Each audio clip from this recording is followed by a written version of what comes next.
ભાઈ આજ તો હવારના પોરમાં મારી વાલી કઈ સાફ સફાઈમાં લાગી ગઈ ને. તો હું કરું? આજે હું બેઠી હતી ને તો મને એમ થયું લઈને કાચ સાફ કરી નાખવામાં ડાઘા દેખાણા મને. તો આમાં તને શું શીખવા મળે?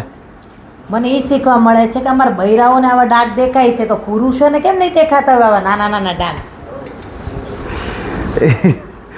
એ તારી નજર એવું નથી. આ તારા દ્રષ્ટિ હાચું હશે પણ ખરેખર આમાં એ શીખવાનું છે કે ભાઈ આ જેવી રીતના કાચમાં ડાઘ છે ને એવી રીતના આપણા જીવનની હોતે આપણા સંબંધોમાં ક્યારેક ક્યારેક નાના નાના ગેરસમજરૂપી ડાઘ પડી જાય. તો સમય રહેતા કે જ્યારે આ ડાઘ નાના હોય ગેરસમજ નાની હોય ને તો એને દૂર કરી દેવાય એટલે સંબંધ હચવાઈ જાય. હું પછી ઘણીવાર કેવું થાય કે આમ ગેરસમજ મોટી થઈ જાય તો પછી એ ગેરસમજરૂપી ડાઘને જે કાઢવો ને એ અઘરો થઈ જાય. ક્યારેક ક્યારેક તો હાવ મુશ્કેલ થઈ જાય. અને આમે પછી કદાચ ગેરસમજ દૂર થઈ જાય ને તો ગાંઠ કહેવાય. હું હા તો એ શીખવાનું છે. આ નહીં તો કે તમારી દ્રષ્ટિએ હાસું છે પડી જાય બરાબર.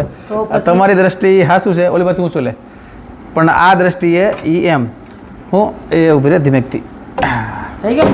હા બાકી વ્લોગ જોવાની મજા આવતી તો લાઈક શેર ફોલો કરી દેજો.